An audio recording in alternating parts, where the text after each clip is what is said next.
Hi friends and families, this is Rajkumar. Welcome to Rajkumar Views. நம்ம என்ன பார்க்க போறோம்னா ஐயோட ஃபேக்ட் தான் பார்க்க போறோம். ஐயில் பார்த்தீங்கன்னா 2 மில்லியன் ஒர்க்கிங் பார்ட்ஸ் இருக்குன்னு சொல்றாங்க. ஓகேங்களா? ஐயில் ஐ தான் வந்து second complex organ next to brain அப்படின்னு சொல்றாங்க. ஓகேங்களா? இப்போ வந்து ஃபாஸ்டஸ்ட் மசில் எங்கே இருக்குன்னா அதுவும் ஐயில் தான் இருக்கு அப்படின்னு சொல்றாங்க. ஐ கண்ட்ரோல் பண்ணுற மசில் பார்த்தீங்கன்னா ஃபாஸ்டராகவும் இருக்கும், அது வந்து ரொம்ப ஆக்டிவாகவும் இருக்கும் அப்படின்னு சொல்றாங்க. நான் இருக்கேன், இல்லை நீங்கள் இருக்கீங்கன்னா ஒரு நிமிஷத்துக்கு 15 to 20 டைம்ஸ் வந்து உங்கள் ஐயை பிளிங்க் பண்ணுவீங்க. அதே மாதிரி ஒரு நாளைக்கு வந்து 28,000 டைம்ஸ் வந்து நம்ம வந்து ஐயை பிளிங்க் பண்ணுறோம் அப்படின்னு சொல்கிறாங்க.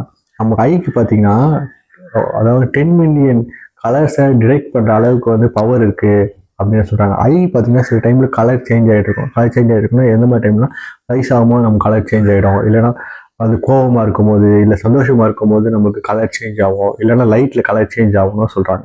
அதே மாதிரி கண்ணில் ஏதாவது அடிப்பட்டா, சின்னதாக அடிப்பட்டா, ஓகே, அந்த இந்த இந்த புருவத்துலேயோ இல்லை வந்து கண்ணு உள்ளேயோ ரெட்டினாலேயோ ஏதாவது சின்னதாக அடிப்பட்டா அதுக்கு வந்து ஹீலிங் பவர் இருக்குது. 48 ஹவர்ஸ்லேயே அது வந்து தானாகவே ஹீல் ஆகிடும் அப்படின்னு சொல்கிறாங்க. ஸோ இந்த விஷயங்கள் உங்களுக்கு பயனுள்ள இருந்தால் என் சேனலை சப்ஸ்கிரைப் பண்ணுங்கள். தேங்க்யூ.